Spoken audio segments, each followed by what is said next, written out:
So guys, we did it. And by we, I mean Kane's facility and I may have just figured out what exactly still life is and what it's meant to represent. Before I begin, I of course want to thank all of these lovely community members for joining me for this speculation and breakthrough, and I will be referencing their points and findings throughout this video. Now, we have a lot to talk about, so let's start with what we know. We know that still life is the most humanoid looking entity we've seen in the series so far. We saw that it's potentially the most deadly, and we know that we can find it in the Red City. Aside from that, we don't really know much else about it, and that seems to be the most horrifying aspect of it. So, while we wait for another still life appearance or teaser, if there ever will be one, let's talk about what the community members and I have come up with in our speculations. See, Kane has a propensity to leave clues for narrative elements hiding around in plain sight. So, as you can imagine, when Found Footage 3 dropped, the name Still Life stood out to me. Those familiar with the term will recognize it as an art style depicting mostly inanimate subject matter, and this can extend to statues or sculptures as it depicts humans as an inanimate subject matter. So we started thinking, well, if still life is indeed meant to be a direct descriptor of what that entity is, and that means it's a sculpture or a statue of a human, then what could it be made out of? Now, the whole idea of still life being a sculpture or a statue isn't exactly new. In fact, I talked about it in my last still life video when Found Footage 3 dropped, where the community and I predicted that still life originated from the complex itself, just like the rest of the environments that we see. But what we didn't know is what still life was made of. I had previously stated that it was a stage in the life form amalgamation process, but that clearly turned out to be wrong. So if it's not bacteria, then what is it? Well, we decided to look it up, and typical mediums used in sculpting include things like wax, metal, clay, stone, wood, glass, and even plaster. We immediately ruled out metal, stone, glass, and wood, not just because of how still life looks, it's because still life would realistically need to be made out of a material that can withstand things like stomping around, possibly sliding into walls from uneven footing, crawling, and of course, running. Not to mention, when you listen to still life, you only hear loud thumping. This doesn't sound like it would come from the excluded mediums, so we started looking at wax, clay, and plaster. And while these three are the most reasonable mediums to use, clay is actually way more popular due to its versatility and ease and ability to be shaped. Not to mention, it can be used as a preparatory material for these bigger sculpture pieces. Something else that I found interesting is that clay has a major role in the environment. Clay, of course, comes from our environment and can be found in soil in places like riverbanks or even the ocean. In the soil, it helps provide the environment for almost all the plant growth that we have available, and by extension, life here on Earth. Clay provides porosity, aeration, and water retention for the soil, and also serves as a reservoir for compounds like potassium oxide, calcium oxide, and nitrogen. Nitrogen is especially important since it makes up the majority of the atmosphere we breathe in, and those who have a green thumb will also know how important potassium is in our soil, as it is essential for plant growth altogether. To me, it feels like this direct symbolism of the connection the environment and Earth, aka standard, have with the narrative, especially since clay can also be found in the ocean, another symbolic motif Kane has used. Do you see where I'm going with this? So, on a narrative and symbolic level, still life entities being made out of clay would make the most sense due to the connections I just discussed and how popular the medium is in sculpting to begin with. With this thought in mind, we started thinking, well, what kind of clay is it then? And there's a couple types it could be. But the two most likely types are polymer clay or epoxy clay. While polymer is readily available, it still requires the use of an oven in order to cure and harden it. And without being cured, it's not durable and as a result isn't suitable for long-lasting pieces like sculptures. This is generally the same for other clays, as they either require heat to be cured, aren't waterproof, or can be air dried, but still remain brittle and aren't ideal to take the type of damage that it seems like still life has sustained, which is something I'll touch on in a little while, by the way. But epoxy, on the other hand, is well-rounded in terms of durability, being waterproof, and not requiring a kiln or an oven to cure. There's also a unique factor about it that only further convinces me still life is made out of this epoxy clay. The reason epoxy doesn't require an oven or kiln to cure is because it dries and hardens through a chemical reaction when you mix the two base components that comprise the clay. As a result, you kind of have to work fast with this medium, but this is where the two-tone aspect of still life comes in. Perhaps still life is not entirely mixed all the way, and as a result, some areas are more pliable than others. When the two components of epoxy clay are mixed, the resulting product ends up having that same light gray color that still life has. So perhaps the actual body of still life is light gray because it's mixed,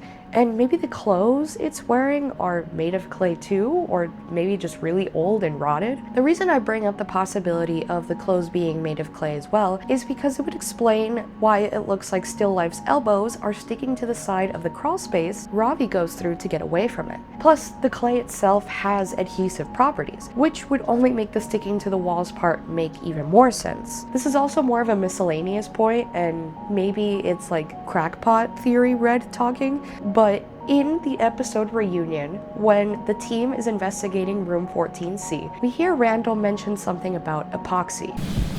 Okay, yeah, there's different, looks like concrete, what was it called?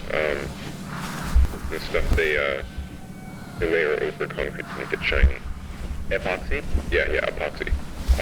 And that is literally the only reason why I thought that still life was made of epoxy.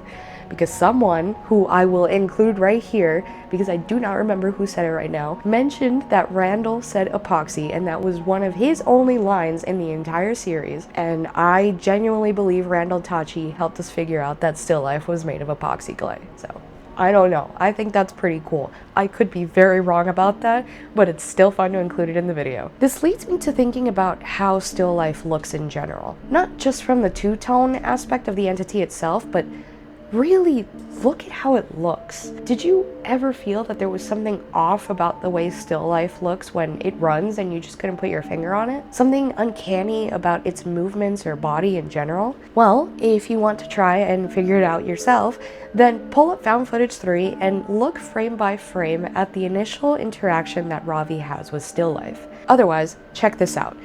As still life initially crawls and runs towards Ravi, you'll notice something off about its arms. And cycling through more frames shows that still life doesn't move its forearms at all. In fact, it looks like they're bent about 90 degrees inwards at the elbow, making the palms and forearms face downward. This is able to be seen again when Ravi peeks into the crawl space to see where still life is, and it is also where you can see that the elbows of still life are slightly sticking to the walls of the crawl space. As it crawls towards Ravi, you can see that its forearms really don't move from that angle or position at all. If anything, they probably just move a little bit just for the actual method of movement.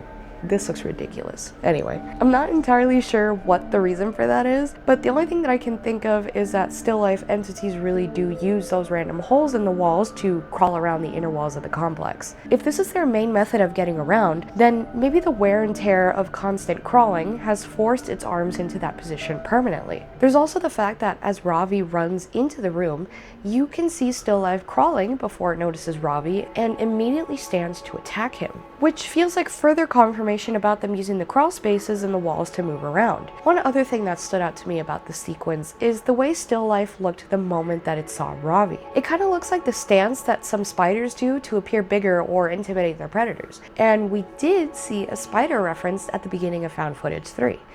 But I just thought this detail was neat and I wanted to include it. I don't actually think that still life is a spider, okay? Anyway, the other big thing I wanted to talk about was still life's face and head. Ever since Found Footage 3 came out, I have tried to figure out just what is on this thing's face. At first, when I speculated that still life is a stage in the life-form amalgamation process, I thought that that black splotch on its face was a colony of mold. But as you go through frame by frame and really look at this thing's face and head, you'll see that it's not mold. It looks like half of the top of his head and some of its face is actually missing. In the crawl space, you can also see how misshapen and off-looking its head is. In fact, it kind of looks like loose skin just draping over unearth his head. I mean, can you imagine a clay statue who is missing half of its head and has the equivalent of loose draping skin, with arms that look just a little too long for its body, running and screaming at you? I would have run out of there so fast I'd end up with a little cartoon cloud outline behind me.